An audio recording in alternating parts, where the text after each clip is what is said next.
Welcome to the Doing All Right podcast presented by our friends at Prize Picks. And we are back officially. Back. Brian, draft is over. I'm having a hard time finding meaning in life right now. Purpose. You know how when you just do something for so long and then you got to stop, you got to acclimate to being a civilian again. You feel me? I'm having a hard time finding purpose, you know what I mean? So now what we do in this time on the Doing All Right podcast, since we don't have a whole bunch of purpose, we'll just call friends. Call friends. And mind you, when I say purpose, what I mean by that is I just don't want to make 5 days of content out of my own brain. Sure. I kind of just want to bring in help because we can only talk about something for so long. But something is hot in the streets right now. Yeah. We do have a little bit of news. Nobody hit nobody. Nobody intercepted nothing. Nobody tackled nothing. But I am curious about the vibes in the building. The Cowboys had rookie minicamp. It's going to last a couple days, probably over already. They're going to ship them away, let the vets come in.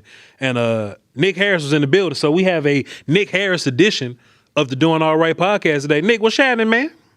Doing well. Appreciate you, fellas. No, you Nick, Nick, you're doing all right. You're doing all right. I'm doing all right. You don't get into the mock schedules and the sicko stuff when it comes to scheduling. That'll give you some purpose, Voch. That ain't me. I don't care nothing about Post Malone. I don't care nothing about the actual release day, the rollout. I don't care. You know what I'm saying? Give me the games. We'll just boogie. We'll just go play. You feel me? Yep. But Nick, man, I got some questions, man. Because I've been trying to relax. I've been trying to temper my expectations, Nick. I know there's a lot of Cowboy fans that'll lean a little more into the negative. I know Brian will look at both sides and present the negatives as well as the positives. I lean mostly positive. I'm trying not to hype us up too much, Nick. I looked at the Cowboys depth chart and what it looked like this time last year was a great big mess with hindsight. And now we having rookie minicamp and I'm hearing all these interviews, all these Ohio State coaches, Matt Patricia, Nick Saban. I'm also hearing like, man, Caleb Downs know the system already. And I'm like, damn, boy. It's hard for me to temper my excitement, Nick Harris. You went to minicamp, sir. You bumped into people. You have the vibe in the building. You held your phone close to these people and asked questions. What's the vibe right now, and should I be chilling? Are you asking specifically about Caleb Downs? Yes, I'm asking about Caleb Downs specifically. Ain't nothing else to talk about right now. Yeah, Caleb, he came in, and it was funny. I think like the quote that stood out the most actually came from Devin Moore, the 4th-round pick out of Florida, because in rookie minicamp, they were the only 2 DBs, and so they were the only 2 guys working with Derek Ansley or Ryan Smith, and so they spent a lot of time together, and in meeting rooms, too, they're learning the same stuff. The install is the same thing for the most part, even though they are going to have different nuances to their each positions. But we asked Devin Moore, is like, hey, what's it like being around Caleb? And he was like, man, he already knows everything. Like, I feel like I came in and I was behind the 8 ball because when we arrived, he was already helped teaching what was being taught to us. And it was like, how? And so that was one that really stood out because he was studying that Eagles defense during his draft process. He said he studied like 5 or 6 defenses. And so when he was drafted, and you see on the vlog that he posted a few days ago, Matt Patricia went up to him. He's like, man, it's that Eagles defense. Like, you're going to be prepared for it. Yeah. And so he already had a head start. He picked up the playbook the day after he got drafted when he came through the facility and did the presser and the boot showing and everything. And he picked up his playbook. And then by the time that they got back the following Thursday, he was already about 80% studied all the way through it. And so, we talk about the cerebral part of Caleb Downs on the field, but I'm very, very fascinated to see what the cerebral aspect of his game looks like off the field. Not only being able to help the fellow rookies, but being able to even help some of these veterans as well. Because it sounds like Caleb Downs is coming in and he's going to kind of be the student to Christian Parker's mastery. And if that's the case, then that's only going to help everybody involved. You know, Nick, one thing, like one take that I had, and I thought I was like smart guy by having this take, is that, boy, it's so good to have Jalen Thompson in this thing to take over the nickel safety, like this complex role to have all the responsibilities. I thought I was having a good take by, give it to the veteran and slow play Caleb into this thing. It doesn't feel like they're going to slow play Caleb into this thing. If he can handle it, they're going to let him handle it, right?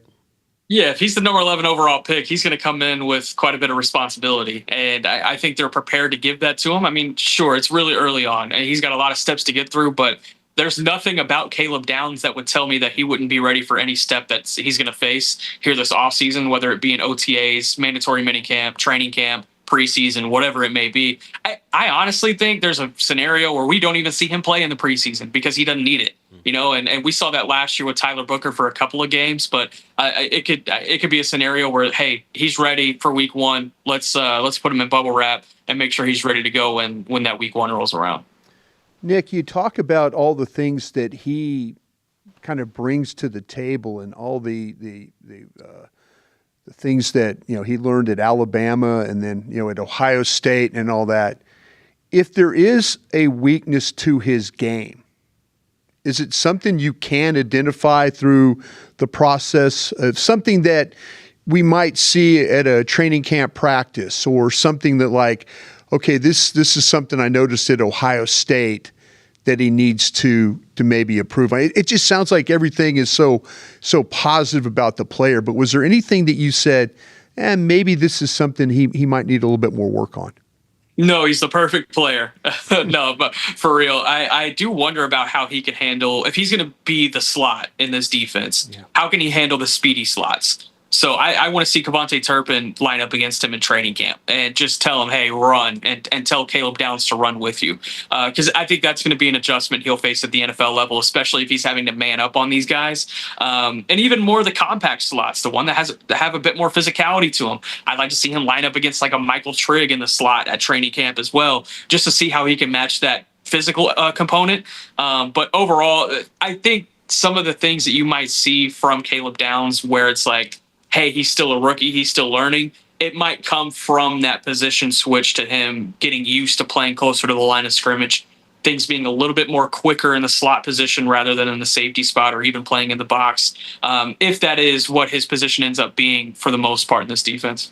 Yeah, I was sitting there thinking, because we've seen the Seahawks, we like to talk about Nick Imagn, the way that he doesn't always play in the slot. Do you think we'll see something maybe initially where, you have him not maybe being full-time slot, but they have, they have an actual corner that is also getting work so they can do other things with him? Yeah, I think you could see a rotation of whether it be Downs, Jalen Thompson. I think you could still see Reddy Stewart get into the mix a little bit. Caitlin Carson, I wonder how he factors into this whole thing now with a lot more crowded room in that cornerback position. Caleb Downs' versatility is going to allow them to do a lot of things. And if they don't take advantage of that, then they're not putting their money where their mouth is, because they have talked over the course of the last week and a half about how Caleb Downs will be able to help them open up so many more packages. And it's like, okay, then you have to play him in the slot. Then you have to take Malik Hooker off the field sometimes and play him free next to Jalen Thompson. Sometimes you want to play him in the box, make him as like a third linebacker, quote unquote. And so I'm fascinated to see what that looks like. And yes, my answer to your question, I think you will see whenever he's in those other spots, other players rotate into the slot position.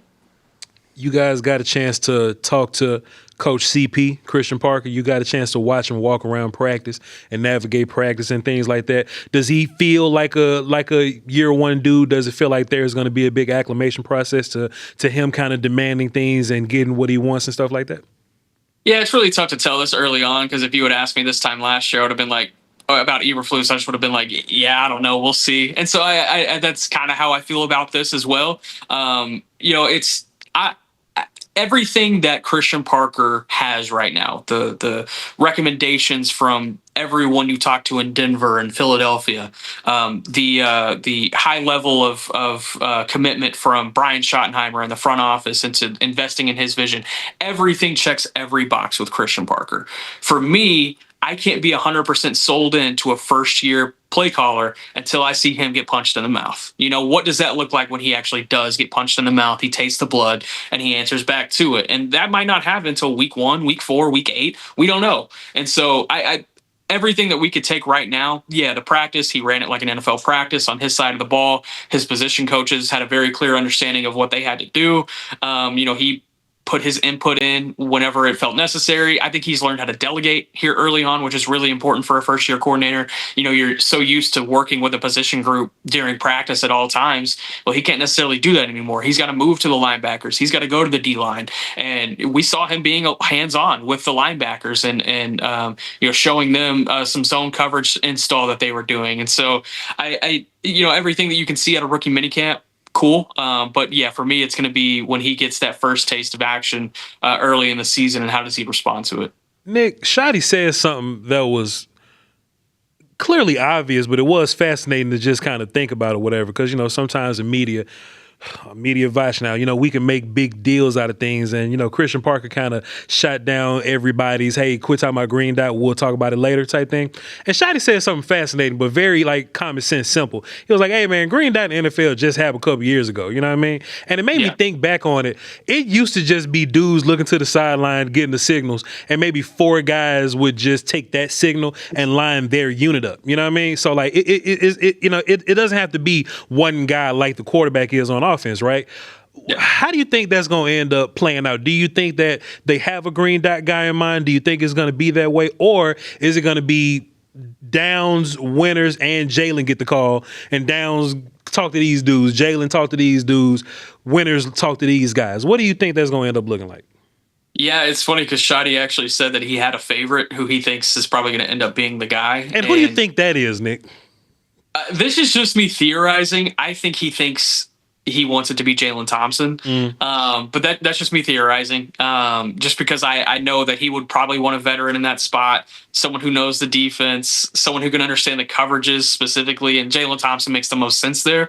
But they've also mentioned at points this offseason that they like having the green dot as the Mike linebacker. And so if they don't know who the green dot is right now, does that mean they don't know who the Mike linebacker is? And so is Jaishawn Barham maybe more of a contender to start over D Winters than we think? I don't know. And so I am with you there, and I'm with Shiyazh as far as like, yeah, the green dot might have a little bit too much importance outside of the building.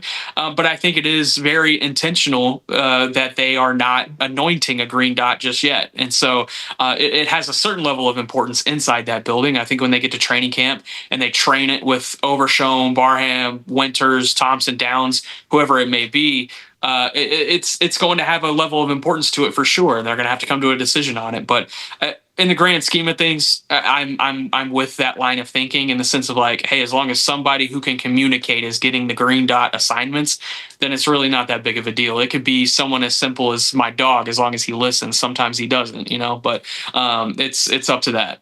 Nick, I'm sorry, man. One more. I just think it's fascinating. Do you think that they would assume that Overshown's not smart enough to handle it? Because if they wanted to be the linebacker, why is there so much conversation around it could possibly be other guys? Like Overshown's the guy that's kind of been here the longest. He's like the tenured dude out of all the dudes we just named. You know, D Winters, Caleb Downs, Jalen Thompson, they just got here. You know, if anything, you know, it's a new system for everybody, but you would imagine they trust Overshown a little bit more.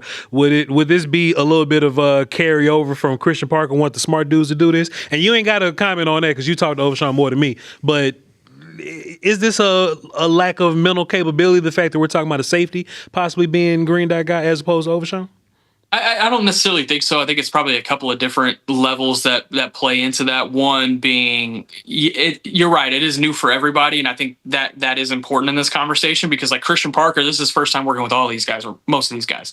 And, you know, Overshown, he doesn't have a level of experience with him. And it's going to come down to what Christian Parker and Scott Simons and Derek Ansley need on the defense side of the ball, not what Brian Schottenheimer and the guys who have been here before necessarily need. So that's one layer. Two, I think they would need the green dot to be somebody that they expect to be on the field for 98% of snaps, you know?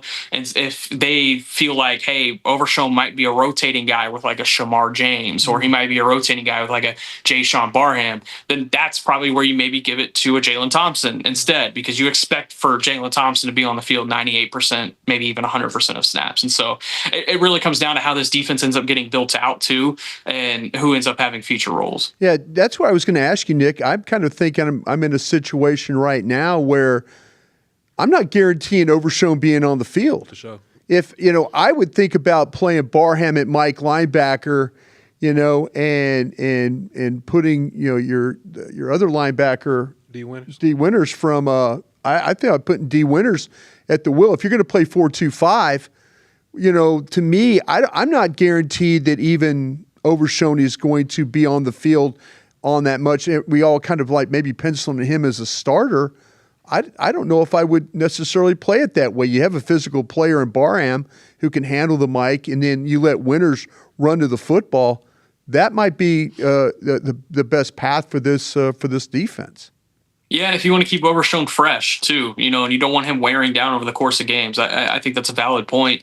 I mean, like, hey, on passing down, send Overshown on the field just to be a bat out of hell and to really affect the pass game, either as a blitzer or as a pursuit guy, catching guys out of the flat and in the curls. I do wonder about their stance on his health for sure, and how they plan on adjusting for that, and if they plan on preventing that, and if that ends up being the case, then yeah, I think Overshown's role could look a lot different this year. And with this green dot thing, are we making a big deal about it because the green dot guy is perceived to be the leader of the defense? Yeah, I think so. I mean, we're totally into, okay, what's an identity of this, and what's we're always trying to find, the point the finger to the reasons why. And I think that we're making a really, really big deal about this green dot stuff because that guy is perceived to be the leader of the defense. Yeah. And is that why we're all making so much of this? Yeah, probably so. And sure, there's a great level of responsibility that falls on the green dot. But at the end of the day, it doesn't make him all of a sudden more important than Quinnen Williams or more important than Rashawn Gary, and those guys are going to be way more important than whoever ends up wearing that green sticker on his helmet. It's the second most overblown conversation in Cowboys land right now, behind Caleb Downs not getting his number. Who the hell cares? Who cares? I care, Nick. Come on, man. My God. Get that man number 2, Nick. If I'm Kobe Durant, I'm looking at that rookie, I'll be like, nah, earn it. I don't care. I don't care if I've never worn 2 before. Earn the number. I'm not giving it to you. That's just me, though. I'm the petty veteran. They got a box for it. They got to put the gloves on and box for it. Numbers mean things, Nick. One thing that I thought was really funny was everybody that Tommy Yards talked to, it seems like they looked like they was about to rob him, but there was a particular intensity from Jaishawn Barham. Like he don't play around. Like, you know what I'm saying? And I think that this class in general is very serious. They're very stoic in a way. There's a couple of giggly cats. We ain't gotta say who's giggly, but this class in particular seems very serious. When you were talking to Jaishawn Barham, could you feel his energy on you? Yeah, definitely. I would say it was funny because Joe Hoyt, he was Shadi had mentioned something in a presser last week where he was like, yeah, that's a guy, Jaishawn Barham, he's physical. He's not someone you want to do an Oklahoma drill with. And Joe Hoyt, he was like, have you done an Oklahoma drill recently? I know it's kind of been phased out of practicing because it's, unnecessarily physical. And he's like, we can do one right now. Let's line up. You want to do it? Let's go. And then he brought it up later in the interview too. He's like, hey, we can still do that Oklahoma drill, by the way. And I was like, Joe, I don't think you want that smoke, man. He looks serious. He looks intense. But no, you definitely feel that intensity. And I shook his hand before the interview too, and he about squeezed 3 of my fingers off. So I mean, dude is physical for sure. He is intense, and he does not break character. He is just this the whole time, and he talks to you in this monotone, and yeah, he's kind of a freak. I'm excited to see what that looks like on the football field. We're going to take a real quick break. Then we're going to get back to Nick Harrison, poke his brain a little bit more. I got so many more questions. We'll be right back. Hang tight. This segment is brought to you by our good friends at Prize Picks. Prize Picks is America's #1 sports picks app, and it's really simple to use. Even a guy like me can navigate it very easily. You just pick more or you pick less on a few player stats, and that's your lineup. That's how simple it really is. So if you're looking for things like points, yards, strikeouts, you just decide. You pick them right there. It's right in front of you.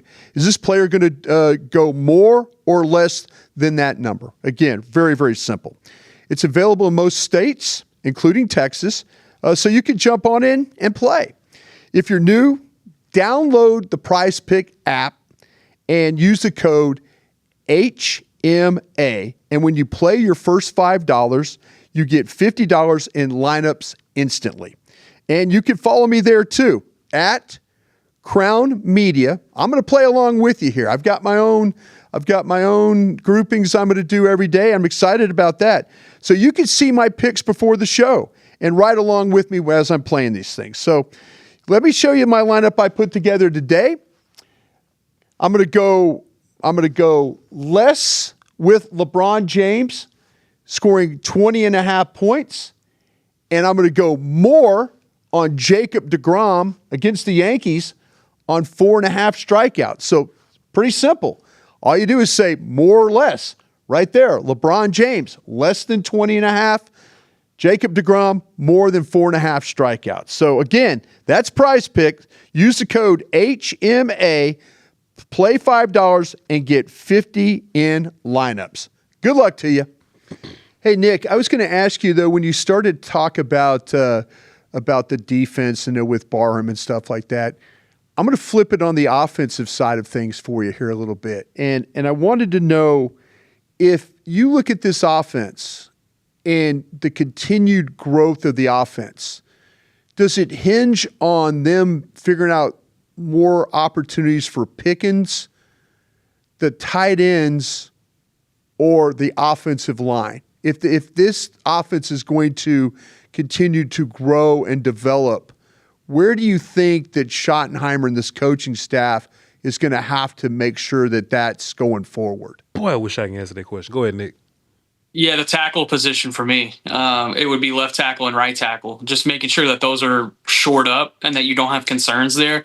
Because if you have a hole at left tackle, that is going to derail anything you possibly want to accomplish on any part of that offense, whether it's getting Pickens more involved, finding a complement to Javonte Williams in the run game, getting the tight ends involved. It would derail all of that if your left tackle is not set up for the season. And I would arguably put the right tackle number 2 in that spot. It's just, I'm not sure what the level of confidence is in Tyler Guyton going into this offseason, and that worries me because I don't have anybody telling me, oh yeah, Tyler Guyton, he's had a great offseason, he's ready to go, can't wait to see what he's going to be like week 1. The conversation is more like, yeah, Nate Thomas, Drew Shelton, we'll see at training camp. And I'm like, damn, that's not really encouraging. And so I worry about that left tackle spot a lot. I think the right tackle spot, it is what it is. You at least have an understanding of what that's going to look like. He's not going to be great in pass protection, but he's going to be, active and athletic in the run game. He's going to give you some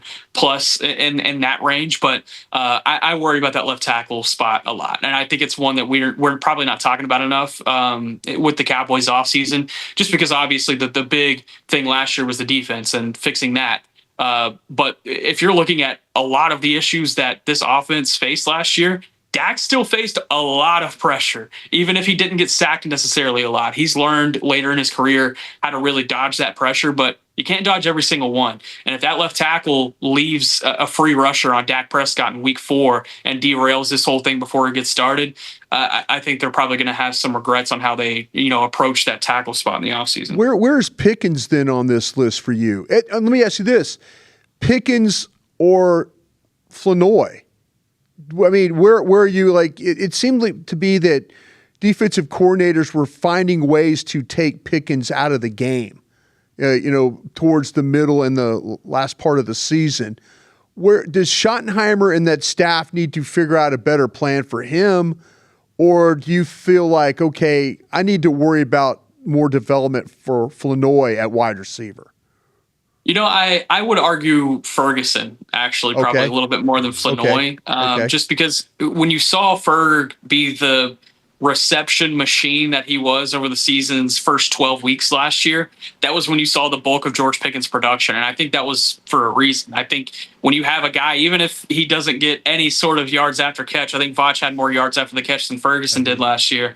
Even if you have a guy like that he can still get 6, 7, 8 yards on just a little dink down over the middle, that's going to bring the defense in. And Pickens had his opportunities on the outside as a result. Even when CD was out, Pickens was really productive, and I credit Ferguson more for that. And Flournoy was a part of that too. Don't get me wrong. But I credit Ferguson probably a little bit more for that range, just because it helped open up what the outsides actually look like. And so I would say not only Ferguson, but Spanford, whoever the other tight end ends up being on this roster, whether it's Schoonmaker or Trigg or DJ Rogers, them having some receiving ability in between the seams to where they can open up the outsides a little bit more for a guy like Pickens, and even CeeDee Lamb as well. Now, I really love these last two questions that were asked. And I'm going to kind of put my thoughts together to make it this one and just kind of let you respond to it. As far as we're hearing about this competition for Guyton, I think that's all nonsense to like try to motivate him. I think if Guyton doesn't win the left tackle spot, I think we in deep shit, and that's just me talking. I don't think he's in any kind of trouble with Drew Shelton at all. That's my own personal opinion. Nobody's got to believe me.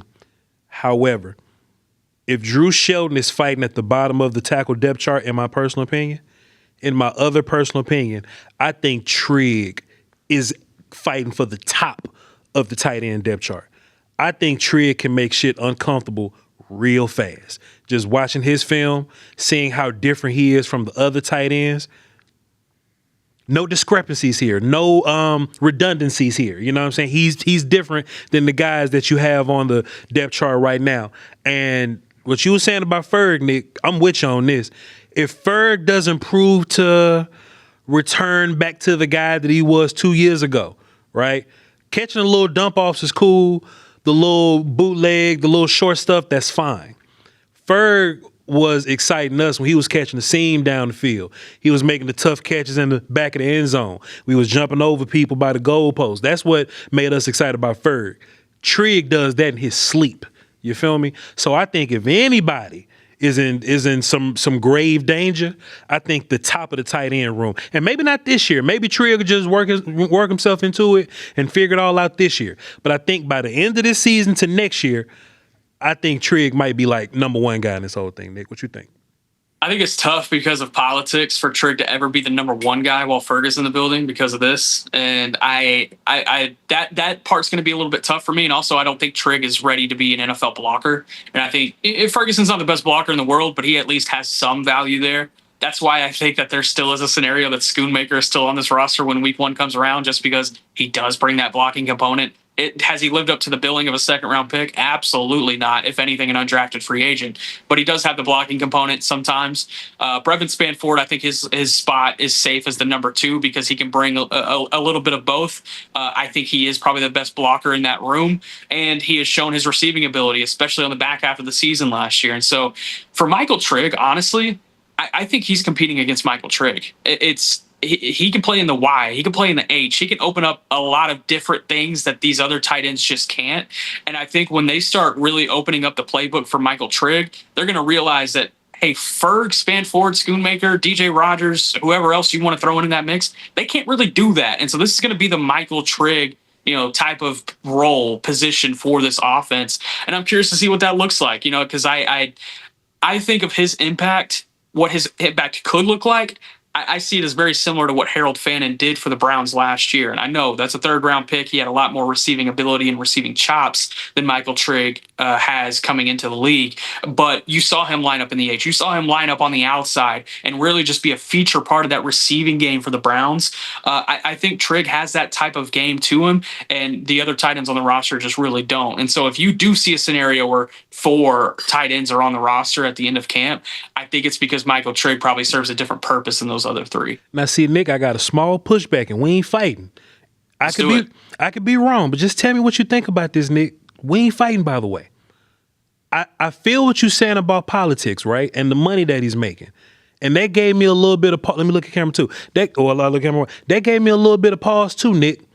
But as of late, we've seen Osa have to sit down when better dudes get here. He'll still rotate in, but he sit down when better dudes got to get here. Tyler Guyton has had to sit down with first-round pick attached to him. I believe Jalen Tolbert was making more money than Flo at one point, but Tolbert had to sit down because Tolbert just wasn't producing for it. I feel what you're saying because politics scared the shit out of me too. I would love it if the best dudes just get to go play. And I'm not one to come up here and be like the Cowboys doing things differently. That sounds too optimistic. But I will say as of late, some dudes that I never thought would be sitting their ass down, they had to sit down. We ain't fighting, but what you just think about what I just had to say about that, Nick? We ain't arguing at all. But what you think about that? No, I think it comes more into play with veteran contracts specifically. You mentioned a lot of rookies right there, and I understand that. But, think about when Kenneth Murray just continued to get reps last year. Or, God, I'm trying to think of... Because they all was trash, Nick. That's why they were. Because all the linebackers... I mean, that's fair, but Dante Fowler was another one, right? Like Dante was starting, but he had to sit down, and Donovan Ezraku ended up starting. And, Donovan's one of our guys, but please, go ahead. Yeah, I think just more so in the investment that they made into Ferg specifically, made him a top 5, top 7, whatever it is, top pay tight end in the NFL. Like if they're paying that type of money, he's going to be on the field. He's going to be on the field in a feature role, whether he's getting passed up or not. I still do think that Ferg has a lot of value, and I think his value probably wasn't appreciated enough early in the season last year. Sure, the yards after the catch was not there. I get it. But his physical reliability, safety net presence for Dak over the middle last year, that played a huge role into what the offense looked like out of the gates. I think back to that New York game when they had 17 seconds left in week 2 to get to the 50-yard line to give Aubrey even a shot. And that was one of my favorite Ferg moments of the season last year because Dak threw that ball probably a second and a half before Ferg actually turned around because he knew exactly where Ferg was going to be. And sure enough, Ferg turned around in the exact spot. That's that chemistry that those two have that it's you just can't do that in 1 year if you're a Michael Trigg. You can't do that in 2-3 years if you're Brevin Spanford. And sure enough, Ferg hauled it in. It was a physical catch in between two defenders. He got down right at the 48-yard line, I think it was. Aubrey hit the 65-yarder, and they go into overtime and win it. And so that's the value that I see with Ferg is just the connection that he does have with this quarterback. And that's why I feel like he's still going to be the safe number 1. But hey, if he's the safe number 1 and he's providing that to you, and Michael Trigg is also giving you value on the outside, Brevin Spanford jumps in with some value here and there, man, that's going to be a really fun tight end room. Nick, I'm going to give you an opportunity to make your team better, but I'm going to ask you it in this way. If you could add a quality running back or a quality linebacker, you can add one or the other before training camp. Which way you going? Yeah, that's a good one. That's a really good one. I would go running back. I think Javonte Williams, the season he had last year was phenomenal. The shoulder really did, bother him toward the end of the season though. And you could tell like in those final 2-3 games, they just didn't really have a complement other than Malik Davis. And I'm not sure if Malik Davis can bring that to you again. I would love to see that because I love Malik Davis and I think that his story last year was awesome. But I'm not sure that they can rely on Malik Davis being 28 years old to provide that type of value again. Jaden Blue, are they going to trust him this year to even have him on the active roster, much less, playing as a RB2? If Javonte goes down with injury, that room is in trouble. And I think if you're looking at the linebacker spot, you can make the same argument. Hey, if D. Winters goes down with injury, that room is in trouble. And sure, absolutely. But I think you at least have more experience with a guy like Shamar James or, a little bit more reliability in a guy like Jaishawn Barham than you would in Jaden Blue, Phil Maffa, Malik Davis. But I don't think there's a wrong answer there. For me, though, I'm going running back. This is my last one, Nick. You all got a chance to talk to. He said his name was Shiyazh Pete. I like Shiyazh Pete. You know what I'm saying? Because it just sounds funny to me. So I'm going to call him Shiyazh Pete. He wasn't very shy when y'all was talking to him, though. Nick, he had a very serious tone about him, a very intelligent tone about him. But I ended up watching this film. And, I never try to be sensational. I don't do things for headlines because I give views anyway. Humbly, respectfully.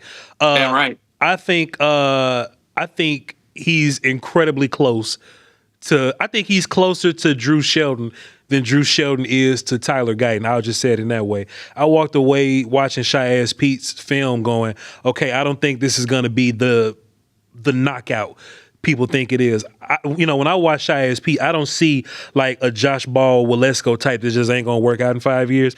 I see great feet. I see balance issues, but you can fix balance issues. I don't know how long he's been playing football, but you can fix balance issues. And when he did kind of latch on to people, you kind of saw the size and the lean work in his favor, Nick. What did you see from his film? What did you take away listening to him? Tell us about Shiyazh Pete coming from Kentucky, Cowboys left tackle and drafted guy. Yeah, if you're a tackle playing in the SEC, you're going to have some chops too. And with the amount of starting experience that he had, he certainly has that. Yeah, Shiyazh, Pete, we had an opportunity to talk to him in the locker room after minicamp, and yeah, just a joy of a human. I am rooting for this guy to be anything he wants to be. He's a phenomenal human. But yeah, as far as the film goes, I'm with you. As far as hey, that's 6'9", 322-pound frame. That's tough to move, but he moves it well. Well enough. I just don't know if he moves it well enough to really compete to be like a backup swing tackle or even compete for the starting job. I'm not sure about that necessarily. I really want to see him go up against a Donovan Ezaraku. I want to see how he handles these speed rushers that have been in the NFL for a little bit. I know Ezaraku's only been in the league for a year, but even Rashawn Gary, who's had a little bit more power to his game, how does he handle that? These one-on-ones at training camp, I'm really excited to see what Pete looks like because I do think he has upside to make this 53-man roster, and if he could show that type of value, then man, that would be huge for this team. I was surprised, Nick, for being 6'8", and we evaluated a bunch of those guys that it felt like everybody. Isaiah World, yeah, and it felt like Pounds, all our others that beyond the 5th round, those others that fall in the 6th, 7th round. This was surprising to me of how well for 6'8" that he was able to move. Yeah. You watch him against Florida, you watch him against Georgia, and you're kind of like going, man, his feet look good enough. They do. I mean, the width that he's able to get, the length that he's able to have. They pull him on some stuff. I was impressed because, like I say, we watched a bunch of 6'8" guys, 6'7" guys that they were moving in sections. It's like the feet would move, the body would move, everything. They were moving in sections. Markel Bell was like that. And you're like, they can't get out of their stance because they're so tall. This guy actually had knee bend when you watched him play, which for a 6'8" guy is surprising. Yeah, I'm with you there. And I think he does have a little bit more athleticism to him. And what's crazy is I was looking at his frame and just, when he was sitting there in the locker room, and he has weight that he could still put on if he wanted to. Like, he's not 100% max muscle as he could be. So I think like a body reshape over the course of the next year, man, you could end up having a really physical dude on the outside. And if he can retain that athleticism while still building that body, it could be a nice little find here in the undrafted ranks for the Cowboys. But he's got a long way to go. He's going to have to, prove himself in training camp in the preseason. But he has a fan in me. I'll say that. I'm going to be watching number 75 in preseason a whole lot. What was your favorite moment from the ESPN draft joint from the Cowboys? Oh, man. Steven telling everybody to STFU. Shut y'all ass up, man. They taking the fives, man. Well, let me ask you this, Nick. Do you think people feel differently about Stephen Jones now? That's a great question, yeah. Do you think that people, we're all kind of like, the miser, the penny pincher, the guy that's in the way. I felt like that he showed some fire in that room and some direction that needed to be shown. He's basically telling his brother to shut up. Jerry Jr.'s over there yelling, "You're on the clock, you're on the clock." And Steven goes, "Shut up. I know what we're doing here." Very, very Kevin Costner-like in draft day. I appreciate that, the way he told everybody, "Hey, let me do my job. Everybody be quiet." What'd you thought? Did he ever tell you to shut up in the war room? What's that? Did he ever tell you to shut up in the war room? No, Parcells did one time. Okay. Parcells got mad at me. Parcells got mad at me because Jerry asked me a question. He said, this was when we were drafted Spears. And he goes, who ahead of us could take defensive ends? And I said Cincinnati, Minnesota. And Bill goes, why the hell would you say that? And I go, because he effing asked me. And that was, sure enough, David Pollock and Erasmus James both went off the board, defensive ends. So, I was trying to do my job in the war room. But please, carry on. That's a good one. I'm honestly surprised by how surprised people are at Steven's involvement. Like, he's a part of the NFL competition committee. Yeah. It's very clear that he's been a part of these negotiations in these last few years. He was a part of the interview process for Brian Schottenheimer. I'm more surprised by the reaction of everyone being like, wow, Steven's really like controlling the room here. That's crazy. I feel like it's been that way for like a decade. And so that the surprise from that aspect surprised me. And I guess more people need to watch the draft show in the War Room, because you would see that on full display. It's more so Jerry asking questions to the room when he has one, but it's Steven and Will McClay running the show. And, I think Steven did a really good job handling both of those trades, and it worked out great for them on night one. But yeah, that the aspect of everyone being surprised about Steven has been the surprising part for me. Yeah. The new myth is that if they tell you that if you're making calls that you're giving up opportunity, you're going to pay too much. Yeah. They made 2 calls. Don't let them ever to tell you that we're not picking up the phone to negotiate. Yeah. They just showed you Steven picked up the phone twice to try and get a deal done with Miami. So don't feel like that. Don't feel like if they ever say, well, if you're picking up the phone, you're losing the deal. No, sir. You just showed us that they was ready to lose that deal. They were ready to lose that deal to go get their player, is what they were ready to do. 100%. Nick Harris from the Fort Worth Star-Telegram. On Twitter, he's Nick Harris FWST. FWST. There you go. That's it. FWST on Twitter. I'm like a Scrabble board. And all that. Showing some love. Nick is a star in the game. You feel me? He's a star in the game, and me and him friends. So one day when he go and get the big job, and I get a big stupid job, we get to be like correspondent friends, and we get to keep interviewing each other, because you know what I'm saying, that's how this game go. How the young folk doing their thing up here, man. Nick Harris, I appreciate you for making a little time for us this morning. I know you got a lot to do. Maybe you don't. I don't know, but it just sounds right to say it, man. Appreciate you, sir. Hey, we'll be rich one day. We'll take trips to Monaco, and we'll have Bryan do some seafood boils for us on a boat, and we'll have a good time. How about that? It's going to be fantastic. Y'all go follow Nick Harris. I'm not going to say it again. FWST on Twitter. Appreciate you, man. And everybody else, man, if you looking for anything from us, it is on crownglobalmedia.com. You looking for the audio, the clips page, the other little platforms that we do the work. The merch, you can get whatever piece of merchandise with whatever logo you want on it. It's all on crownglobalmedia.com. He's Crown Global Media on Twitter until told otherwise. And I'm Voch Lombardi. That's Nick Harris, FWST. And we'll catch y'all next time. Crown.